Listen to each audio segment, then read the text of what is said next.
نحمده ونستعينه ونستغفره ونؤمن به ونتوكل عليه ونعوذ بالله من شرور أنفسنا ومن سيئات أعمالنا من يهده الله فلا مضل له ومن يضلله فلا هادي له ونشهد أن لا إله إلا الله وحده لا شريك له ونشهد أن سيدنا وسندنا ومولانا محمدا عبده ورسوله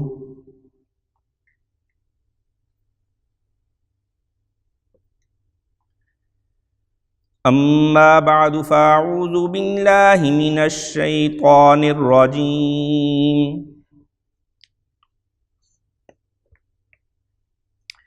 بسم الله الرحمن الرحيم لقد كان لكم في رسول الله أسوة حسنة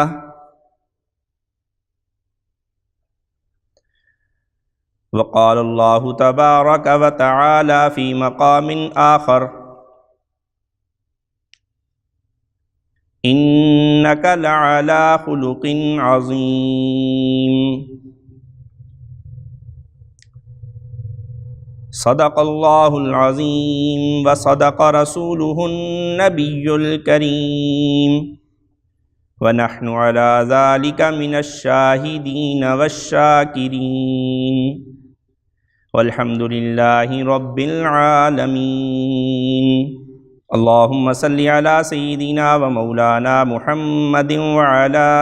آل سيدنا ومولانا محمد وبارك وسلم۔ بزرگان محترم، ربیع الاول کا یہ مہینہ چل رہا ہے اور اس مہینے کی مناسبت کے ساتھ ایک عام ماحول بنا ہوا ہوتا ہے کہ رسول اللہ صلی اللہ علیہ وسلم کی سیرت کو بیان کیا جائے، رسول اللہ صلی اللہ علیہ وسلم کی ولادت کو بیان کیا جائے، نبی کریم صلی اللہ علیہ وسلم کے شمائل اور خصائل کا تذکرہ ہو، اور رسول اللہ صلی اللہ علیہ وسلم سے جڑا ہوا کسی بھی قسم کا تذکرہ عین عبادت ہے،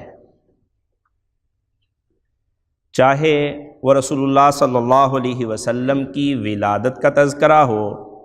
یا رسول اللہ صلی اللہ علیہ وسلم کے بچپن کا، آپ کے لڑکپن کا، یا آپ کے شباب کا، یا آپ کی بعثت کا، یا آپ کی تبلیغ کا، یا آپ کی دعوت کا، یا آپ کے جہاد کا، یا آپ کی عبادات کا، یا آپ کی ہجرت کا، یا آپ کے اس دنیا سے پردہ فرما جانے کا، یہ سارے کا سارا تذکرہ چونکہ ہم محبت میں کرتے ہیں اس لیے یہ عین عبادت ہے، اس میں کوئی دو رائے نہیں، یقیناً یہ عبادت ہی عبادت ہے۔ حتیٰ کہ رسول اللہ صلی اللہ علیہ وسلم کے ساتھ جڑی ہوئی شخصیات کا تذکرہ، آپ کی ازواج ہیں، آپ کے اہل بیت ہیں، آپ کے صحابہ اکرام رضی اللہ تعالی عنہم ہیں، حتیٰ کہ وہ چیزیں جو نبی کریم صلی اللہ علیہ وسلم کے ساتھ جڑی ہوئی ہیں اور وہ بے جان ہیں، ان کا تذکرہ بھی ایک مسلمان ہونے کے ناطے ہمارے ایمان میں اضافے کا باعث بنتا ہے۔ چنانچہ رسول اللہ صلی اللہ علیہ وسلم کا جو اصل وطن ہے مکہ المکرمہ، جہاں ان کی پیدائش ہوئی، اس کا تذکرہ کیا جائے، یا پھر نبی کریم صلی اللہ علیہ وسلم نے جس وطن کو بسایا، جس کو آباد کیا، جس کی طرف ہجرت کی، اور جس کے لیے اپنے جد امجد سیدنا ابراہیم علیہ السلام والی برکت کی دعائیں کیں، اور یہ کہا کہ یا اللہ وہ دعائیں بھی کرتا ہوں جو مکہ کے لیے ابراہیم نے کی تھیں، اور اتنی ہی اور کرتا ہوں مدینے کے لیے۔ تو ان شہروں کا تذکرہ رسول اللہ صلی اللہ علیہ وسلم کے ساتھ نسبت کی وجہ سے ان ساری چیزوں کا تذکرہ خیر سے خالی نہیں ہے، عین عبادت ہے۔ لیکن ہمارے ہاں جو رواج ہے وہ رسول اللہ صلی اللہ علیہ وسلم کی ولادت کا تذکرہ کر لینے کو کافی سمجھا جاتا ہے۔ حکیم الاسلام حضرت مولانا قاری طیب صاحب رحمہ اللہ تعالی نے لکھا ہے کہ نبی کریم صلی اللہ علیہ وسلم کی دو ولادتیں ہیں، ایک ولادت جسمانی ہے اور دوسری ولادت روحانی ہے۔ ایک ولادت جسمانی ہے جو 12 ربیع الاول کو یا 8 ربیع الاول کو، جو بھی اقوال کے اندر اختلاف ہے، اس کے ساتھ جس کا تذکرہ عام ہم سنتے ہیں، ایک وہ ولادت ہے۔ اس دن نبی کریم صلی اللہ علیہ وسلم محمد بن عبداللہ کے ناطے پیدائش ہوئی، ان کی یہ ولادت محمد بن عبداللہ کے ناطے ہے۔ اور ایک نبی کریم صلی اللہ علیہ وسلم کی زندگی کے 40 سال گزر جانے کے بعد غار حرا سے پیدائش ایک ہو رہی ہے جو ولادت روحانی ہے، اور تب نبی کریم صلی اللہ علیہ وسلم محمد بن عبداللہ سے محمد الرسول اللہ بن کے سامنے آ رہے ہیں۔ اور آج ہماری زندگیوں کے اندر، آج ہماری محافل کے اندر، آج ہماری مجالس کے اندر ولادت جسمانی کا تذکرہ تو ملتا ہے، لیکن ولادت روحانی کا تذکرہ آٹے میں نمک کے برابر ہے۔ یہ نہیں کہوں گا کہ نہیں ہے، یقیناً ہے۔ اور نبی کریم، میں نے جیسا شروع میں عرض کر دیا کہ رسول اللہ صلی اللہ علیہ وسلم کی ذات تو ذات، ان کے ساتھ جڑی ہوئی شخصیات اور چیزوں کا تذکرہ بھی عین عبادت ہے، لیکن جو ولادت جسمانی ہے اس کا تذکرہ عبادت محبت کے سوا اور کچھ نہیں ہوگا، لیکن ولادت روحانی جتنی ہے وہ ہمارے لیے ایک عملی نمونے کے طور پہ ہے۔ جب رسول اللہ صلی اللہ علیہ وسلم محمد بن عبداللہ سے محمد الرسول اللہ بن کے ہمارے سامنے آتے ہیں، تو تب ان کی زندگی کے بارے میں قرآن کہتا ہے لَقَدْ كَانَ لَكُمْ فِي رَسُولِ اللَّهِ أُسْوَةٌ حَسَنَةٌ، کہ اللہ کے رسول کے اندر تمہارے لیے ایک مکمل نمونہ ہے، وہ ایک رول ماڈل ہیں تمہارے لیے، جس کو تم بڑے ہی آسانی کے ساتھ آنکھیں بند کر کے جن کی تم پیروی کر سکتے ہو۔ اور یہ وہ طریق ہے جو تمہیں بغیر کسی جگہ گمراہی کے بغیر تمہیں سیدھا تمہاری منزل جنت تک لے جائے گا۔ لیکن بدقسمتی سے ہم اکتفا کرتے ہیں ولادت جسمانی کے اوپر۔ میں نے کہا یقیناً وہ فائدے سے خالی نہیں ہے، اس لیے کہ رسول اللہ صلی اللہ علیہ وسلم کی ذات کو حق تعالی شانہ نے ہمارے لیے ایک احسان کے طور پہ قرآن پاک میں ذکر کیا کہ مومنین کو یہ احسان جتلایا ہے حق تعالی شانہ نے کہ مومنو تمہارے اوپر جب اللہ نے نبی کو بھیجا ہے تو یہ تمہارے اوپر احسان کیا ہے۔ لَقَدْ مَنَّ اللَّهُ عَلَى الْمُؤْمِنِينَ إِذْ بَعَثَ فِيهِمْ رَسُولًا، کہ جب ان مومنوں کے اندر اللہ تعالیٰ نے نبی کو بھیجا تو یہ ان کے اوپر احسان کیا ہے۔ تو نبی کریم صلی اللہ علیہ وسلم کی ذات، نبی کریم صلی اللہ علیہ وسلم کی ولادت جسمانی، نبی کریم صلی اللہ علیہ وسلم کا جمال، نبی کریم صلی اللہ علیہ وسلم کا کمال، یہ ساری کی ساری چیزیں ہمارے لیے باعث خیر ہیں، اور ہمارے لیے عملی نمونہ موجود ہے رسول اللہ صلی اللہ علیہ وسلم کی ولادت روحانی کے اندر، جب وہ محمد الرسول اللہ کے ناطے ہمارے سامنے آتے ہیں۔ اور یہ وہ ٹرننگ پوائنٹ تھا جب نبی کریم صلی اللہ علیہ وسلم کے اوپر اندھا اعتماد کرنے والے لوگوں میں سے بیشتر ساتھ چھوڑ گئے تھے۔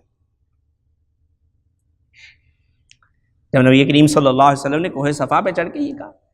کہ اگر کہوں اس پہاڑی کے پیچھے کوئی ہے تو مان لو گے؟ کہا مان لیں گے۔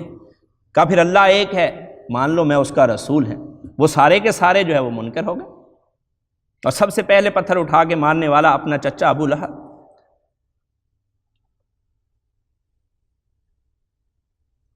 یہ میں نے کہا کہ یہ وہ ٹرننگ پوائنٹ ہے جہاں پہ آ کے رسول اللہ صلی اللہ علیہ وسلم کی ان ساری خوبیوں کو جو ان کی ذات کے اندر پہلے سے موجود تھیں ان کا بھی انکار کرنے لگ گئے۔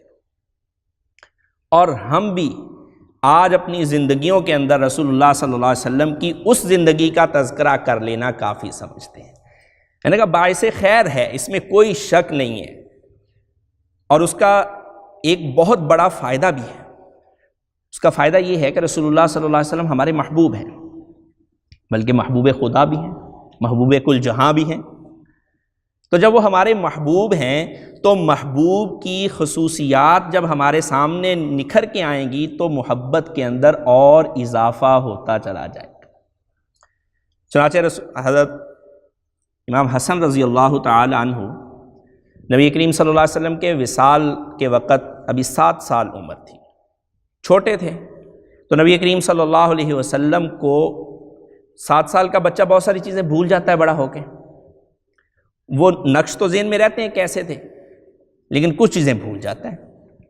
تو رسول اللہ صلی اللہ علیہ وسلم کے ایک ربیب تھے، ازواج میں سے کسی کے صاحبزادہ تھے، نبی کریم صلی اللہ علیہ وسلم کے اپنے بیٹے نہیں تھے، حضرت ہند ابن ابی حالہ رضی اللہ تعالیٰ عنہ۔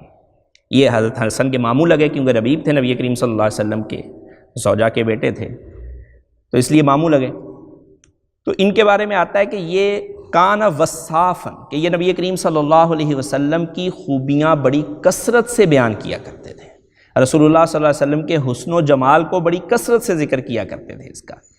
تو حضرت حسن رضی اللہ تعالیٰ عنہ جب بڑے ہوئے تو حضرت ہند ابن ابی حالہ اپنے ماموں سے پوچھا کہ آپ ذرا مجھے رسول اللہ صلی اللہ علیہ وسلم کا حلیہ بیان کیجیے۔ تو اس سے یہ سمجھ میں آتا ہے کہ نبی کریم صلی اللہ علیہ وسلم کے حلیے کا بیان، نبی کریم صلی اللہ علیہ وسلم کے جمال کا بیان، یہ بھی فائدے سے خالی نہیں ہے۔ یہی وجہ ہے کہ صحابہ اکرام رضی اللہ تعالی اجمعین نے باقاعدہ اس کو تحریر کیا ہے اور باقاعدہ اس کی روایات کو آگے چلایا ہے، اور بعد میں محدثین رحمہ اللہ تعالی نے اس پہ مستقل کام کیا۔ اور امام ترمذی رحمۃ اللہ علیہ نے 400 احادیث کے اوپر مشتمل ایک کتاب لکھی ہے جس میں رسول اللہ صلی اللہ علیہ وسلم کے شمائل اور فضائل کو جمع کیا۔ شمائل ترمذی کے نام سے مشہور کتاب ہے۔ اور دوسرے تقریباً اکثر محدثین رحمہ اللہ تعالی نے اپنی اب کتب کے اندر، احادیث کی کتابوں کے اندر رسول اللہ صلی اللہ علیہ وسلم کے حلیے کو بیان کیا۔ اور نبی کریم صلی اللہ علیہ وسلم کا حسن و جمال تھا ہی ایسا کہ اس کو بیان کرنے کی ضرورت تھی، تاکہ امت کے سامنے یہ کھل کے آ جاتا کہ نبی کریم ہمیں عطا کیے گئے جو نبی تھے وہ کس قدر حسین و جمیل تھے۔ اور پھر اس کا ایک فائدہ اور بھی ہے کہ رسول اللہ صلی اللہ علیہ وسلم کے حسن و جمال کو بیان کرنے کا، جیسا کہ میں نے پہلے عرض کیا کہ اس سے ہماری محبت کے اندر اضافہ ہوگا۔ اور ایک فائدہ اور ہے کہ جو اپنے محبوب کو دیکھ نہیں پاتا، اس کا محبوب اس سے دور ہوتا ہے، تو پھر وہ اس کا تذکرہ کرنا چاہتا ہے، پھر وہ اپنے خیالوں کے اندر اس کو لانا چاہتا ہے، پھر وہ یہ سوچنا چاہتا ہے کہ وہ کیسی شخصیت ہوگی، اس کا حسن کیسا ہوگا۔ اس وجہ سے یہ اس امت کے اوپر صحابہ اکرام نے یہ احسان کیا کہ بعد میں آنے والے محبین کے لیے اپنے محبوب کا حلیہ محفوظ کر دیا کہ یہ بعد میں بھی تذکرے کر کے اپنے محبوب کو یاد کرتے رہیں کہ ہمارے نبی علیہ الصلوۃ والسلام اس جیسے تھے۔ ایک روایت میں آتا ہے کہ رسول اللہ صلی اللہ علیہ وسلم نے فرمایا کہ پوری دنیا کو آدھا حسن دیا گیا اور سیدنا یوسف علیہ الصلوۃ والسلام کو آدھا، یعنی آدھا باقی ساری امت کو دیا گیا اور آدھا حسن جو ہے وہ سیدنا یوسف علیہ الصلوۃ والسلام کو دیا گیا۔ اور حضرت عائشہ رضی اللہ تعالی عنہا کہتی ہیں کہ مصر کی عورتوں نے یوسف علیہ الصلوۃ والسلام کو دیکھ کے اپنی انگلیاں کاٹی تھیں۔ لیکن اگر وہ میرے محبوب کو دیکھ لیتی تو وہ اپنے دلوں پہ چھریاں چلا لیتی۔ اور ایک عجیب باریک نکتہ عرض کر دوں کہ رسول اللہ صلی اللہ علیہ وسلم کے حسن کے لیے جو لفظ استعمال کیا جاتا ہے وہ جمال کا لفظ ہے، اور جمال جو ہوتا ہے یہ حسن سے ہمیشہ بڑھ کے ہوتا ہے۔ جمال کے اندر حسن بھی آ جاتا ہے اور اس سے اضافی کئی اور چیزیں بھی شامل ہو جاتی ہیں۔ تو نبی کریم صلی اللہ علیہ وسلم ہی کے حسن کو بیان کرتے ہوئے سیدنا حسان بن ثابت رضی اللہ تعالیٰ عنہ وَأَحْسَنُ مِنْكَ لَمْ تَرَ قَطُّ عَيْنِي، کہ تیرے سے زیادہ حسین تو کسی آنکھ نے دیکھا ہی نہیں ہے۔ ممکن ہی کیسے تھا؟ وَأَجْمَلُ مِنْكَ لَمْ تَلِدِ النِّسَاءُ، تیرے سے زیادہ خوبصورت تو کسی ماں نے جنا ہی نہیں ہے، تو کیسے کوئی آنکھ دیکھ سکتی تھی؟ اگر آپ شمائل کی کتب کو اٹھا کے دیکھیں تو رسول اللہ صلی اللہ علیہ وسلم کے جو اوصاف بیان کیے گئے ہیں، نبی کریم صلی اللہ علیہ وسلم کا حسن و جمال جو بیان کیا گیا ہے، اس میں بیشتر صیغے نفی کے صیغے ہیں کہ رسول اللہ صلی اللہ علیہ وسلم ایسے بھی نہیں تھے، ایسے بھی نہیں، لیس بالطویل البائن، بہت زیادہ لمبے نہیں تھے، بیس بالقصیر، بہت زیادہ چھوٹے نہیں تھے، بہت زیادہ چمک، بہت زیادہ تیز آنکھوں کو خیرہ کر دینے والا رنگ نہیں تھا، بہت زیادہ سانولا رنگ نہیں تھا۔ نبی کریم صلی اللہ علیہ وسلم کے بال مبارک بہت زیادہ لمبے نہیں تھے، بہت زیادہ چھوٹے نہیں تھے۔ آپ کو ایسے صیغے ملیں گے سارے کے سارے، جتنے بھی نبی کریم صلی اللہ علیہ وسلم کے وصاف ہیں بیشتر نے انہی صیغوں کے ساتھ نبی کریم صلی اللہ علیہ وسلم کے حسن و جمال کو بیان کیا ہے۔ اس کی وجہ کیا ہے؟ اس کی وجہ یہ ہے کہ جب کسی چیز کا بیان میں آنا مشکل ہو جائے تو انسان کہتا نہیں ادھا دا بھی نہیں سی انہا بھی چنگا سی، ادھا دا بھی نہیں سی انہا بھی چنگا سی۔ یہ انسان اپنی بے بسی کا اقرار کر رہا ہوتا ہے، اور علامہ قرطبی رحمۃ اللہ علیہ نے یہ لکھا ہے کہ اللہ تعالیٰ نے رسول اللہ صلی اللہ علیہ وسلم کا مکمل حسن و جمال امت کے اوپر آشکارا نہیں کیا، اور یہ امت اس بات کی تاب نہیں رکھتی تھی کہ رسول اللہ صلی اللہ علیہ وسلم کے پورے حسن و جمال کو دیکھ سکتی۔ اور حضرت تھانوی رحمۃ اللہ علیہ نے لکھا ہے بلکہ سیدنا یوسف علیہ السلام کا پورا حسن بھی زلیخا اور یعقوب کے علاوہ کسی پہ ظاہر نہیں کیا گیا تھا۔ جن پہ ظاہر ہوا تھا وہ فریفتہ ہو گئے تھے، اور جنہوں نے پھر تانے دیے تھے ان کو پھر دکھلایا گیا دوبارہ ان عورتوں کو، اور انہوں نے پھر یہ کہا وَقُلْنَا حَاشَ لِلَّهِ مَا هَٰذَا بَشَرًا، یہ بندہ نہیں ہے، انسان ایسا خوبصورت ہو ہی نہیں سکتا۔ یہ تو سیدنا یوسف علیہ السلام کو دیکھنے کے بعد کے تاثرات تھے ان خواتین کے۔ تو رسول اللہ صلی اللہ علیہ وسلم کا حسن و جمال اس سے بھی کئی درجے بڑھ گیا، اور نبی کریم صلی اللہ علیہ وسلم کا یہ جمال ہے جو میں نے کہا کہ ولادت جسمانی کے ساتھ ظاہر ہو رہا ہے، جب رسول اللہ صلی اللہ علیہ وسلم اس دنیا میں تشریف لا رہے ہیں، اور پھر نبی کریم صلی اللہ علیہ وسلم کا کمال شروع ہوتا ہے جو کہ ولادت روحانی کے ساتھ ہے، جب رسول اللہ صلی اللہ علیہ وسلم نبی بن کے محمد بن عبداللہ سے محمد الرسول اللہ بن کے امت کے سامنے۔ اور انبیاء علیہ السلام کی عصمت یہ مسلمہ ہے، اہل سنت والجماعت کا یہ عقیدہ ہے کہ انبیاء علیہ السلام معصوم ہوتے ہیں۔ معصوم ہونے کا مطلب یہ ہے کہ انبیاء علیہ السلام سے گناہ نہیں ہوتے، ہیں بشر، اس لیے کہ جس کے اندر وہ سسٹم ہی موجود نہیں ہے، فرشتے ہیں، فرشتے گناہ نہیں کرتے۔ کیوں نہیں کرتے؟ اس لیے کہ ان کے اندر وہ گناہ کی صلاحیت ہی موجود نہیں ہے، ان کے اندر وہ خواہش ہی موجود نہیں ہے۔ ایک اندھا کہتا ہے میں دیکھتا نہیں ہوں، میں بد نظری نہیں کرتا، میں کسی کو بری نظر کے ساتھ دیکھتا نہیں ہوں۔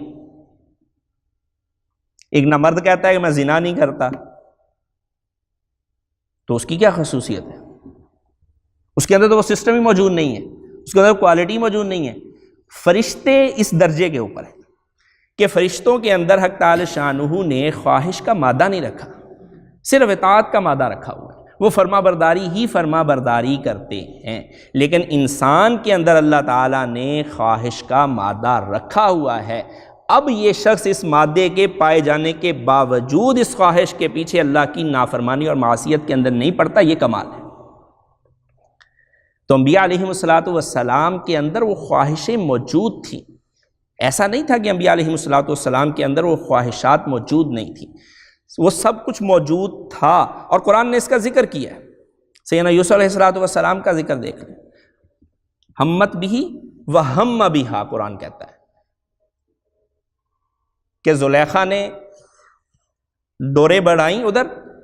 تو سیدنا یوسف علیہ السلام کے دل میں خیال آ گیا، ہم بہا، دروازے بند ہیں اور یوں اوپر، لیکن اللہ تعالیٰ نے حفاظت فرمائی ہے، عصمت، یہ معصوم ہونا ان کا گناہوں سے، کہ یوں اوپر دیکھا تو سیدنا یعقوب علیہ السلام کی شبیہ نظر آئی، یوں دانتوں میں انگلی دبا کے بیٹھے ہوئے ہیں۔ تو سیدنا یوسف علیہ السلام سمجھ گئے، فوراً وہاں سے دوڑ لگانی شروع کی اور دروازے سے دروازے کھلتے چلے گئے، اور سیدنا یوسف علیہ السلام اس معصیت سے اپنے آپ کو بچا گئے۔ رسول اللہ صلی اللہ علیہ وسلم کا بچپن بھی ایسا ہی تھا۔ میں نے کہا رسول اللہ صلی اللہ علیہ وسلم بنے 40 سال کی عمر میں جا کے، ولادت روحانی جا کے ہو رہی ہے 40 سال میں، لیکن اس سب کے باوجود جب وہ محمد بن عبداللہ تھے تب بھی وہ عصمت کے اس درجے کے اوپر فائز تھے، تب بھی ان کی عصمت ایسی ہی تھی۔ خود نبی کریم صلی اللہ علیہ وسلم فرماتے ہیں کہ میں ابھی 12 سال کا تھا تو مکہ کے اندر ایک شادی تھی، سارے بچے جا رہے تھے، میں بھی چلا گیا کہ دیکھیں گے کوئی کھیل تماشا ہوگا شادی کے اندر تو ہم بھی دیکھیں گے۔ اب وہاں پہنچے، امیر خاندان کی شادی تھی، اور جب پیسہ آتا ہے تو یہ بیشتر، ویسے تو اللہ تعالیٰ نے مال کو اپنا فضل قرار دیا ہے قرآن پاک کے اندر، سورہ جمعہ کے اندر ہے وَابْتَغُوا مِن فَضْلِ اللَّهِ، کہ جب جمعہ پڑھ لو پھر پھیلو اللہ کے زمین کے اوپر، وَابْتَغُوا مِن فَضْلِ اللَّهِ، اور پھر اللہ کا فضل تلاش کرو۔ تو یہ اللہ کا فضل تلاش کرنے کا جو کہا کہ یہ مال ہے، مال اللہ کا فضل ہے، لیکن جب اس کے حقوق کی ادائیگی ہو، ٹھیک طریقے سے رہا ہو، اور پھر اس کے حقوق کی ادائیگی ہو رہی۔ لیکن رسول اللہ صلی اللہ علیہ وسلم نے اس غنا کے بارے میں اپنی امت کے بارے میں بڑا خدشہ ظاہر کیا بنسبت فقر کے، بنسبت غربت کے، کہ اگر فقر اور غربت ہے اس کے بارے میں فرمایا لوکاد، یہ ممکن ہے کہ لوکان الفقر، کہ ممکن ہے کہ ایک فقیر آدمی، ایک غریب آدمی جو ہے وہ شام کو اپنی غربت کی وجہ سے ایمان سے ہاتھ دھو بیٹھے، اور ایسے واقعہ سامنے بھی آتے ہیں، لیکن اس کے نسبتاً اس سے بڑھ کے نبی کریم صلی اللہ علیہ وسلم نے مال کی فراوانی سے زیادہ الارمنگ ہمیں متنبہ کیا ہے رسول اللہ صلی اللہ علیہ وسلم، کہ جب یہ آئے تو پھر اپنے آنکھ اور کان کھلے رکھنا، ہاں اس مال کے آنے کے بعد ذرا بھی ڈھیل نہ ہو کہ یہ کہاں سے رہا ہے، ٹھیک طریقے سے آ رہا ہے، حقوق ادا ہو رہے ہیں، بالکل اللہ تعالیٰ کا فضل ہے، اس پہ اللہ کا شکر ادا کیا جائے، اللہ کا شکر ادا کیا جائے۔ لیکن میں نے کہا بیشتر خرابیاں پیدا کرتا ہے، آپ بھی دیکھتے ہیں روزمرہ کے، تو وہاں بھی ایسا ہی تھا، ایک امیر گھرانے کے اندر شادی تھی، رسول اللہ صلی اللہ علیہ وسلم دوسرے بچوں کے ساتھ اس میں شریک ہوئے۔ نبی کریم صلی اللہ علیہ وسلم کے ذہن میں یہی تھا کہ وہاں کھیل تماشا ہوگا، دیکھیں گے اس کو، کھیل کو، بچوں کی طبیعت ہوتی ہے، لڑکپن کے اندر یہ شوق ہوتا ہے اور اس میں کوئی بری بات بھی نہیں ہے۔ لیکن جب نبی کریم صلی اللہ علیہ وسلم فرماتے ہیں کہ مجھے یوں محسوس ہوا کہ وہاں کچھ گانے بجانے کا کام شروع ہونے والا ہے، کوئی ساز اور ناچنے والیاں، کوئی اس طرح کی سسٹم شروع ہونے والا ہے، تو رسول اللہ صلی اللہ علیہ وسلم فرماتے ہیں میرے اوپر غنودگی طاری شروع ہوئی، اور میں اتنی گہری نیند میں چلا گیا کہ مجھے نہیں معلوم وہاں پہ کیا ہوا، جب صبح آنکھ کھلی تو وہاں کوئی چیز موجود نہیں تھی، سب تتر بتر ختم ہو چکا تھا۔ یہ ہے عصمت، کہ ایسا موقع جہاں پہ گناہ کا ماحول پیدا ہو رہا تھا اس سے بھی حق تعالی شانہ نے نبی کریم صلی اللہ علیہ وسلم کو بچایا، اور یہ وہ محمد بن عبداللہ ہیں جن کو بچایا جا رہا ہے۔ اپنی بات کو دہراؤں کہ یہ محمد بن عبداللہ کو بچایا جا رہا ہے، محمد الرسول اللہ بن رہے ہیں 40 سال کی عمر میں جا کے، ولادت روحانی جب ہو رہی ہے تب کمالات جو ہے وہ سامنے کھل کے پھر آ رہے ہیں دوبارہ۔ نبی کریم صلی اللہ علیہ وسلم کی عمر 25 سال تھی، مکہ میں سیلاب آیا، اور بیت اللہ نشیبی علاقہ ہے جہاں بیت اللہ واقع ہے، اور سیلاب کا پانی سارا بیت اللہ کے اندر جمع ہو گیا، جس کی وجہ سے بیت اللہ کی تعمیر خراب ہو گئی، اس کی دیواریں گر گئیں۔ مشرکین نے یہ طے کیا کہ اب اس کی تعمیر کرنی چاہیے، کیونکہ مشرکین کے جد امجد سیدنا ابراہیم علیہ السلام اور سیدنا اسماعیل علیہ السلام، کیونکہ نسباً تو انہی کی نسب میں سے ہیں، اگرچہ فالورز ان کے نہیں ہیں، ان کو پیروکار نہیں ہے، قرآن پاک نے ان سے نکال دیا وما کان من المشرکین، کہ ابراہیم کے تم دعوے دار تو ہو لیکن حقیقت کے اندر تم ابراہیم کے ماننے والے نہیں ہو، اس لیے کہ ان کے ماننے والے یہ نبی ہیں اور ان کے پیروکار ہیں جو صحیح ابراہیم علیہ السلام کے ماننے والے ہیں۔ قرآن نے واضح طور پہ یہ فیصلہ فرما دیا۔ تو ان لوگوں نے کہا کہ اس کی تعمیر کرنی چاہیے۔ طے یہ ہوا کہ یہ ہماری عبادت گاہ ہے، اس لیے اس میں مال وہ لگائیں گے جو حلال مال ہوگا، حرام کا مال اس میں نہیں لگایا جائے گا۔ کوئی بھی ایسا مال جو جوئے سے جیتا ہوا ہے، کسی کا غصب کیا ہوا ہے، چوری کا ہے، شراب بیچ کے حاصل کیا گیا، ایسا نہیں، پاک مال لاؤ اپنا، اس سے اس کی تعمیر کی جائے گی۔ اور جب وہ مال اکٹھا کیا گیا تو وہ مال تھوڑا ہوا، جس کی وجہ سے حتیم کا حصہ، جو حضرت ابراہیم علیہ السلام نے جب بنیادیں اٹھائی تھیں تو یہ حتیم والا حصہ جو ہے یہ بیت اللہ کے اندر شامل تھا۔ مال تھوڑا ہونے کی وجہ سے اس حتیم کو چھوڑ دیا، وہ آج بھی ویسے ہی چلا آ رہا ہے جیسے انہوں نے تعمیر کیا تھا۔ اچھا، دوسرا انہوں نے یہ تو اچھی انہوں نے رائے قائم کی کہ چلیں حلال مال اس پہ لگانا ہے، حرام نہیں لگانا۔ اور پھر تھے تو مشرک نے، اور شرک ایسی چیز ہے جو انسان کے دماغ کو بند کر دیتا ہے اور انسان کے اندر خوف پیدا کر دیتا ہے۔ موحد جو ہوتا ہے، جو ایک اللہ کے اوپر یقین رکھنے والا ہوتا ہے، وہ نڈر ہوتا ہے اور اس کے اندر حوصلہ ہوتا ہے اور اس کا دماغ کھلا ہوا ہوتا ہے۔ ان کے دماغ بند تھے تو کہنے لگے کہ ہم یہ کپڑے جو پہنتے ہیں، انہی کپڑوں کے اندر ہم گناہ بھی کرتے ہیں، اس لیے ہم بیت اللہ کی تعمیر کرتے ہوئے ننگے ہو کے تعمیر کریں گے، کپڑے نہیں پہنیں گے، برہنہ ہو کے ہم تعمیر کریں گے۔ اور سب لوگوں نے برہنہ ہو کے تعمیر کرنی شروع کی۔ رسول اللہ صلی اللہ علیہ وسلم کو بھی کہا گیا کہ دیکھو یہ سارے کر رہے ہیں، انہوں نے کہا نہیں، میں اس میں شرکت نہیں کر سکتا۔ روایات میں آتا ہے کہ ابھی اپنی لوگوں کے بار بار مجبور کرنے کی وجہ سے رسول اللہ صلی اللہ علیہ وسلم نے یہ ارادہ کرنا چاہا کہ میں بھی شامل ہو جاتا ہوں، اور اپنی تہمت کو بھی ہاتھ ڈالا تھا کہ حق تعالی شانہ کی طرف سے ایک غنودگی کا عالم طاری ہوا اور نبی کریم صلی اللہ علیہ وسلم نیند میں چلے گئے۔ یہ وہ عصمت ہے جو رسول اللہ صلی اللہ علیہ وسلم کی ولادت روحانی سے پہلے کی ہے، اور نبی کریم صلی اللہ علیہ وسلم دوسرے انبیاء علیہ السلام کی طرح معصوم عن الخطا، بلکہ رسول اللہ صلی اللہ علیہ وسلم کے بارے میں آتا ہے کہ سیدنا آدم علیہ السلام سے لے کے رسول اللہ صلی اللہ علیہ وسلم تک جتنا بھی نسب ہے، یہ سارے کا سارا نسب حلال طریقے سے ہے۔ کوئی ایک نسب کے اندر بھی کہیں بھی پیچھے تک کوئی ایک بھی تعلق ایسا نہیں ہے جن کا تعلق بغیر نکاح کے قائم ہو۔ اس قدر پاک اور شفاف نسب کے ساتھ رسول اللہ صلی اللہ علیہ وسلم کو اس دنیا کے اندر بھیجا گیا، اور نبی کریم صلی اللہ علیہ وسلم کو جب محمد بن عبداللہ سے محمد الرسول اللہ بنا کے پیش کر دیا گیا تو پھر اس امت کو یہ بتلایا گیا کہ لقد کان لکم فی رسول اللہ اسوۃ حسنہ، کہ تمہارے لیے رسول اللہ صلی اللہ علیہ وسلم کی زندگی کے اندر بہترین نمونہ ہے۔ اور آج بدقسمتی سے سیرت کا جو سب سے اہم پہلو ہے وہ یہ پہلو ہے کہ رسول اللہ صلی اللہ علیہ وسلم ہمارے لیے عملی نمونہ ہے، اس سے پہلو تہی کی جا رہی ہے۔ اور کیوں کی جا رہی ہے؟ اس لیے کہ اس کے پڑھنے کے بعد، اس کے سننے اور سنانے کے بعد عمل کی ڈیمانڈ ہے کہ کیا جائے یہ عمل، رسول اللہ صلی اللہ علیہ وسلم کی پیروی کی جائے۔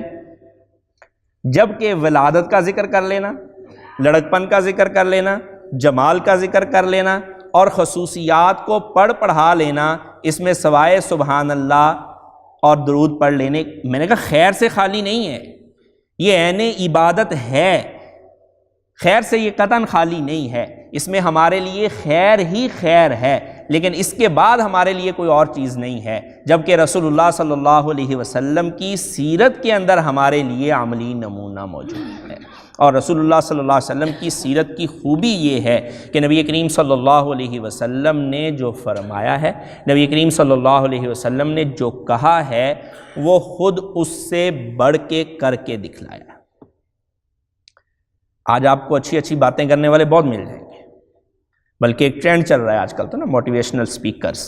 اور ان سے پوچھ کے دیکھ لیں جتنے موٹیویشنل سپیکرز ہیں، آپ کی زندگی میں یہ کتنی باتیں ہیں جو آپ دوسروں کو بتلا رہے ہیں، تو وہ خود ہی خالی ہوتے ہیں بیشتر۔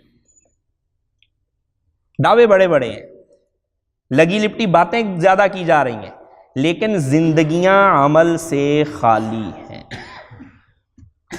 رسول اللہ صلی اللہ علیہ وسلم کی زندگی کے اندر جس بات کی تعلیم موجود ہے وہ یہ ہے کہ رسول اللہ صلی اللہ علیہ وسلم نے جو امت کو کرنے کے لیے کہا ہے اس سے کئی گنا بڑھ کے اپنے عمل کے ساتھ ثابت کر کے دکھلایا۔ اور اس کا جائزہ لے لیا جائے، رسول اللہ صلی اللہ علیہ وسلم کی عبادات کا تذکرہ اٹھا کے دیکھ لیجئے۔ عبادات کے اندر نماز سب سے اہم عبادت ہے، امت کے اوپر 5 وقت کی فرض کہ 5 وقت کی نماز پڑھ لو، لیکن قرآن کہتا ہے نبی کریم صلی اللہ علیہ وسلم کے میں وَتَہَجَّدْ بِهِ نَافِلَةً لَكَ، اضافی، نفل نہیں، نَافِلَةً لَكَ، اضافی طور پہ اے نبی جی آپ کے اوپر تہجد کی نماز فرض قرار دی گئی۔ امت کو کہا کہ ٹھیک ہے سورہ فاتحہ پڑھی ہے، اس کے بعد 3 چھوٹی چھوٹی آیات یا 1 بڑی آیت پڑھ لو، تمہاری نماز ہو گئی۔ اور خود جب قیام کے لیے کھڑے ہوتے ہیں تو صحابی کہتے ہیں میں پیچھے آگے کھڑا ہوتا ہوں، سورہ بقرہ ختم ہو جاتی ہے، آل عمران شروع ہو جاتی ہے، نساء شروع ہو جاتی ہے، مائدہ شروع ہو جاتی ہے، 5.5 پارے، اس سے بھی زیادہ ختم ہو رہے 1 رکعت کے اندر۔ اور پھر رکوع جاتے ہیں تو رکوع بھی اتنا ہی طویل جتنا طویل قیام تھا۔ حضرت عائشہ رضی اللہ تعالیٰ عنہ کہتی ہیں کہ رسول اللہ صلی اللہ علیہ وسلم اس قدر طویل قیام فرمایا کرتے تھے کہ جب نبی کریم صلی اللہ علیہ وسلم کے پاؤں مبارک پہ ورم آ جایا کرتا تھا، سوج جایا کرتے تھے۔ تو میں نے ایک دفعہ پوچھا کہ یا رسول اللہ آپ تو بخشے بخشائے ہیں، آپ کی تو مغفرت ہو چکی ہے، آپ اتنی لمبی لمبی نمازیں پڑھنے کی کیا ضرورت ہے؟ تو رسول اللہ صلی اللہ علیہ وسلم نے فرمایا یا عائشہ افلا اکون عبدا شکورا، کہ کیا میں شکر گزار بندہ نہ بنوں؟ یہ نیک فطرت اور نیک طینت کی باتیں ہیں کہ انسان کا محسن ہوتا ہے اس کے قدموں میں جا کے پڑتا ہے، اور جو بد طینت ہوتا ہے نا وہ گلے کو جا کے پڑتا ہے محسن کے۔ رسول اللہ صلی اللہ علیہ وسلم نے کہا افلا اکون عبدا شکورا، کہ میں اللہ تعالیٰ کا شکر گزار بندہ نہ بنوں عائشہ۔ اور دوسری عبادات کا حال بھی ایسا ہی ہے۔ روزے کے اندر امت کو یہ کہا کہ رمضان کے روزے فرض ہیں، وہ تمہاری قسمت 29 ہو جائیں 30 ہو جائیں، اجر اللہ کی طرف سے 30 کا ہی ملے گا، روایات کے اندر موجود ہے۔ لیکن خود نبی کریم صلی اللہ علیہ وسلم رمضان کے روزے رکھے جا رہے ہیں۔ حضرت ام سلمہ رضی اللہ تعالیٰ عنہ فرماتی ہیں کہ نبی کریم صلی اللہ علیہ وسلم شعبان کا کوئی روزہ نہیں چھوڑتے تھے، پورا شعبان روزہ رکھتے تھے، اور امت کو کہا کہ 15 شعبان کے بعد روزہ نہیں رکھنا تاکہ رمضان کی تیاری کرنی ہے، کمزوری نہ ہو جائے تمہیں، منع کر دیا امت کو۔ خود پورے شعبان کا بھی روزہ رکھتے تھے۔ اس سے آگے آ جائیے، ہفتے میں 2 دن روزہ رکھتے تھے، سوموار کا، جمعرات کا، ان سب کو ذرا گن لیجئے۔ اور ایک روایت میں آتا ہے کہ رسول اللہ صلی اللہ علیہ وسلم حضرت عائشہ رضی اللہ عنہ فرماتی ہیں کہ اس قدر کثرت سے روزے رکھا کرتے تھے ہمیں لگتا تھا کہ اب نبی کریم صلی اللہ علیہ وسلم زندگی میں کبھی افطار ہی نہیں کریں گے۔ صوم وصال رکھا کرتے تھے، روزے کو افطار کیے بغیر اگلا روزہ شروع کیا کرتے تھے۔ صحابہ اکرام نے اس کی پیروی کرنا چاہی، رسول اللہ صلی اللہ علیہ وسلم نے منع فرما دیا کہ نہیں، تمہارے اندر یہ استطاعت اور طاقت نہیں ہے، تم اس سے رک جاؤ۔ 3 صحابہ آئے، انہوں نے کہا میں صوم وصال رکھوں گا، دوسرے نے کہا کہ میں ساری رات سوؤں گا نہیں، جاگا کروں گا، تیسرے نے کہا میں شادی نہیں کروں گا۔ رسول اللہ صلی اللہ علیہ وسلم نے فرمایا نہیں، میری سنت یہ ہے میں نے شادی بھی کی ہے، میری سنت یہ ہے کہ میں سوتا بھی ہوں، میری سنت یہ ہے کہ میں روزے بھی رکھتا ہوں، چھوڑتا بھی ہوں۔ اس لیے تمہارے لیے یہ عمل ہے، اگر تم بہت کرنا چاہتے ہو تو صوم داؤد رکھ لو کہ 1 دن روزہ رکھ لیا کرو، 1 دن چھوڑ دیا کرو، 1 دن روزہ رکھ لیا کرو، 1 دن چھوڑ دیا کرو، بس اس کی اجازت دیتا ہوں، اس سے بڑھ کے تمہارے لیے اجازت نہیں۔ امت کو خرچ کرنے کی ترغیب دی اور یہ کہا کہ 2.5%، 2.5%، بس اس سے زیادہ تمہاری مرضی ہے، کرنا ہے کر لو گے ٹھیک ہے، یہ تو اس سے زیادہ تمہارے لیے ہے نہیں۔ لیکن خود رسول اللہ صلی اللہ علیہ وسلم کی زندگی کے اندر حضرت عبداللہ ابن عباس، حضرت عباس رضی اللہ تعالیٰ عنہ فرماتے ہیں کہ نبی کریم صلی اللہ علیہ وسلم تیز ہوا چلنے والی ہوا سے زیادہ سخی تھے، اجود الناس، لوگوں میں سب سے زیادہ سخی تھے۔ اور جب رمضان مبارک میں جبرائیل علیہ السلام آتے تھے اور قرآن پاک کا دور کیا کرتے تھے تو رسول اللہ صلی اللہ علیہ وسلم کی یہ سخاوت اور زیادہ بڑھ جایا کرتی۔ نبی کریم صلی اللہ علیہ وسلم کا یہ معمول تھا کہ سال بھر کا نفقہ ازواج مطہرات کو دے دیا کرتے تھے، سال کے شروع میں دے دیا کرتے تھے۔ لیکن روایات یہ بتلاتی ہیں کہ نبی کریم صلی اللہ علیہ وسلم کے گھر میں 3 دن گزر جاتے تھے اور چولہا نہیں جلتا تھا۔ حالانکہ نفقہ تو دے دیا ہے، موجود ہے، لیکن یہ ازواج بھی تو نبی کریم صلی اللہ علیہ وسلم کی تھیں، وہ جو آتا تھا وہ بھی خرچ کر دیا کرتی تھیں کہ جب آئے گا پھر کھا لیں۔ تو سال کا نفقہ اور پتہ ہے اب دوبارہ نہیں ملنا، وہ بھی خرچ کر دیا اٹھا کے۔ تو خود رسول اللہ صلی اللہ علیہ وسلم کا عالم کیا کہ نبی کریم صلی اللہ علیہ وسلم کس قدر خرچ کیا کرتے تھے۔ ایک روایت میں آتا ہے کہ مغرب کے لیے نبی کریم صلی اللہ علیہ وسلم مصلی پہ کھڑے ہوئے اور لوگ نماز کے لیے تیار کھڑے ہیں، اقامت ہو چکی ہے، رسول اللہ صلی اللہ علیہ وسلم نے مصلی چھوڑا اور اندر چلے گئے حجرے میں۔ کچھ دیر کے بعد آئے، نماز ادا ہو گئی، اس کے بعد پوچھا کہ یا رسول اللہ آپ نے تیار نماز کو چھوڑ کے تشریف لے گئے اور واپس آئے ہیں؟ تو رسول اللہ صلی اللہ علیہ وسلم نے فرمایا کہ 1 دینار گھر میں پڑا ہوا تھا اور مجھے یہ غم طاری تھا کہ کہیں نماز کے اندر میں اس دنیا سے رخصت نہ ہو جاؤں اور وہ دینار میرے پاس پڑا ہوا رہے۔ حضرت عائشہ کیا کہتی ہیں؟ نبی کریم صلی اللہ علیہ وسلم کی زرہ 30 سا جو کے بدلے یہودی کے پاس تھی جب نبی کریم صلی اللہ علیہ وسلم اس دنیا سے رخصت ہوئے۔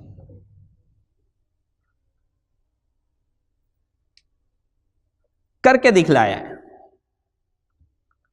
صرف باتیں نہیں کی، ساری عبادات کا یہی حال تھا۔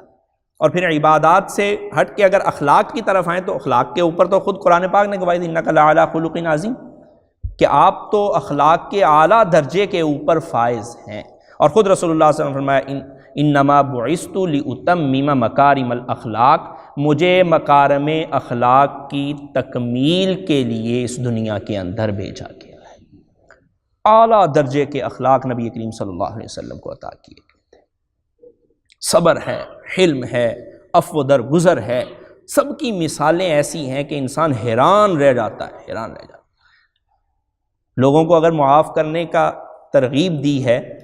بتلایا ہے کہ لوگوں کو معاف کیا کرو، تو خود رسول اللہ صلی اللہ علیہ وسلم نے اس کی مثالیں قائم کی۔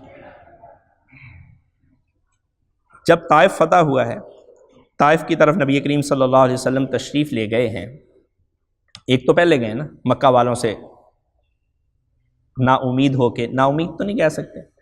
ایسی صورتحال تھی کہ اب یہ پتہ نہیں ایمان لائیں گے کہ نہیں، چلو میں کسی دوسری جگہ جاتا ہوں، ان سے بات کرتا ہوں۔ تو ان لوگوں نے جو کیا تھا اس کا غم رسول اللہ صلی اللہ علیہ وسلم کو، اس کی تکلیف اس قدر تھی کہ حضرت عائشہ رضی اللہ تعالی عنہ نے 8 ہجری کے اندر، اور ہجرت سے پہلے گئے ہیں طائف، 9 کے اندر نبی کریم صلی اللہ علیہ وسلم گئے ہیں وہاں پہ، 10ویں سال ہجرت کی ہے، 9ویں سال گئے ہیں وہاں پہ معراج سے پہلے۔ تو 8 ہجری کے اندر حضرت عائشہ رضی اللہ تعالیٰ عنہ نے نبی کریم صلی اللہ علیہ وسلم سے پوچھا کہ یا رسول اللہ کوئی ایسی تکلیف اور غم جو آپ کو یاد آتا ہو؟ کہا کہ عائشہ وہ طائف والے آج بھی یاد آتے ہیں، وہ طائف والوں کی دی ہوئی مشقتیں اور تکلیفیں مجھے آج بھی یاد آتی ہیں۔ اور صرف جسمانی ٹارچر نہیں تھا وہاں پہ، ذہنی طور پہ بھی کیا گیا کہ رسول اللہ صلی اللہ علیہ وسلم وہاں سے یہ گمان لے کے آئے تھے، یہ امید لے کے آئے تھے کہ یہ لوگ ایمان لائیں گے، اور ان لوگوں نے ایمان لانے کی بجائے یہ کہا کہ تیرے تو علاوہ نبی کوئی نہیں لبے اللہ نے، نعوذ باللہ، ذہنی طور پہ ٹارچر کیا کہ تو اس قابل نہیں ہے، اگر کسی کو نبی بنایا جاتا تو تیرے علاوہ بنا کے بھیجا جاتا، نعوذ باللہ۔ اور رسول اللہ صلی اللہ علیہ وسلم کو آخر زندگی تک اس کا قلق رہا ہے۔ لیکن جب طائف کا محاصرہ کیا ہے اور طائف فتح نہیں ہو رہا تھا، صحابہ کرام رضی اللہ تعالی اجمعین کو رسول اللہ صلی اللہ علیہ وسلم نے کہا ٹھیک ہے واپس چلو، تو نبی کریم صلی اللہ علیہ وسلم سے صحابہ کرام نے درخواست کی۔ ایک تو اس وقت درخواست کی تھی، جبرائیل علیہ السلام آئے تھے کہ یا رسول اللہ اگر آپ کہتے ہیں تو ہم ان پہاڑوں کو ملا دیتے ہیں، فرشتے میرے ساتھ ہیں اس وقت جو اس بات پہ مامور ہیں، ان کو ختم کر دیا جائے گا۔ رسول اللہ صلی اللہ علیہ وسلم نے اس وقت بھی بد دعا نہیں کی، اور اس وقت صحابہ کرام نے کہا کہ یا رسول اللہ یہ بڑے بدبخت لوگ ہیں، ان کے لیے آپ بد دعا کر دیجئے۔ تو رسول اللہ صلی اللہ علیہ وسلم نے ہاتھ اٹھائے اور کہا کہ یا اللہ یہ بد عقل لوگ ہیں، ان کی فہم اتنی نہیں ہے، یہ مجھے جانتے نہیں ہیں، تجھے جانتے نہیں ہیں، اے اللہ ان کو اور ان کی اولاد کو ہدایت دے دے۔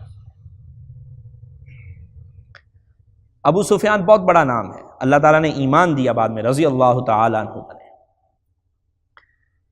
لیکن اس سے پہلے جتنے مارکے تھے فتح مکہ سے پہلے، ان سب کے سرکردہ کرتا دھرتا ابو سفیان ہوتے تھے۔ ابو جہل ہوتا تھا، ابو سفیان ہوتا تھا۔ اور جب مکہ فتح ہوا ہے اور رسول اللہ صلی اللہ علیہ وسلم ایک فاتح کے طور پہ داخل ہوئے ہیں،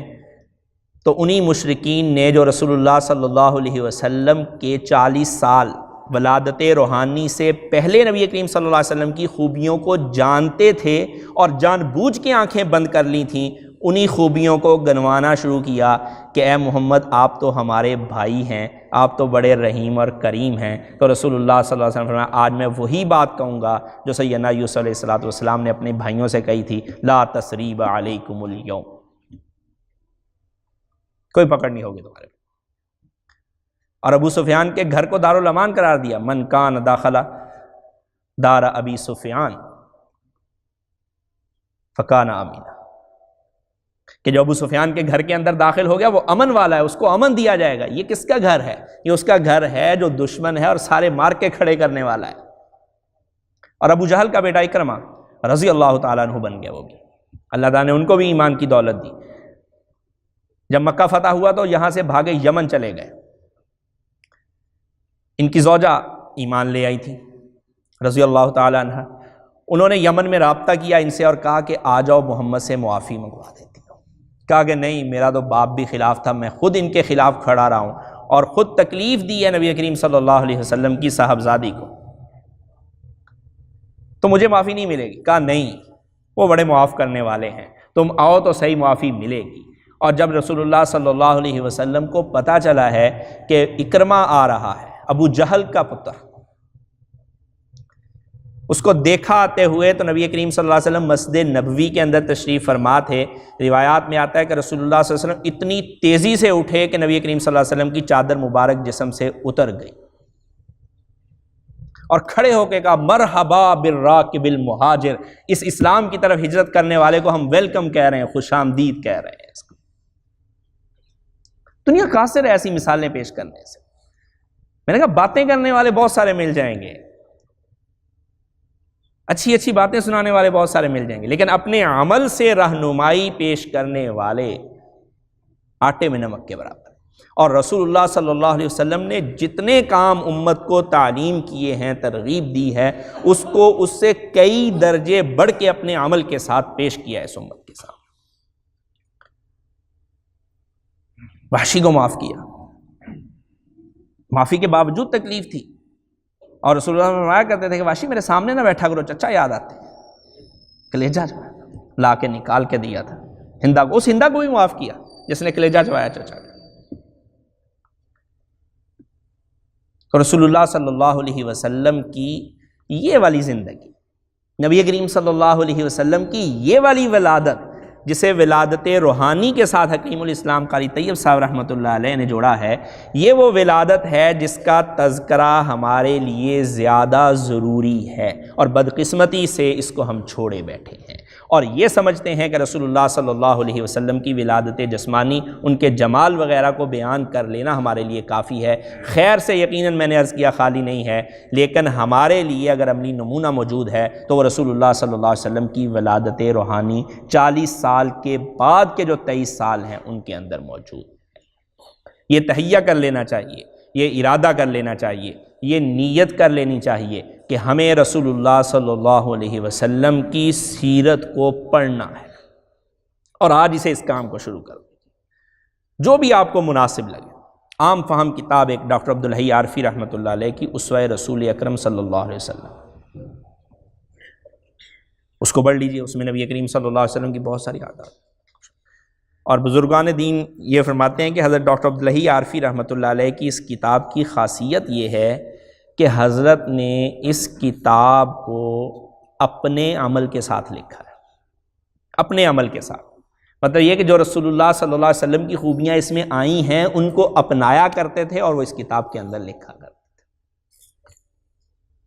اس کو پڑھ لیا جائے یا کوئی بھی سیرت کی کتاب اس کو پڑھا جائے تاکہ ہماری زندگیوں کے اندر تبدیلیاں آئیں۔ یقیناً رسول اللہ صلی اللہ علیہ وسلم کی زندگی ہمارے لیے اس دنیا کے اندر بھی خیر و برکت کا باعث ہے اور آخرت کے اندر نجات کا یہ واحد ذریعہ ہے۔ حق تعالی شانہ سے میں دعا گو ہوں کہ اللہ رب العزت ہمیں رسول اللہ صلی اللہ علیہ وسلم کی سیرت کو سیکھنے کی اور اس کو اپنانے کی توفیقات عطا فرمائے۔ وآخر دعوانا الحمدللہ رب العالمین۔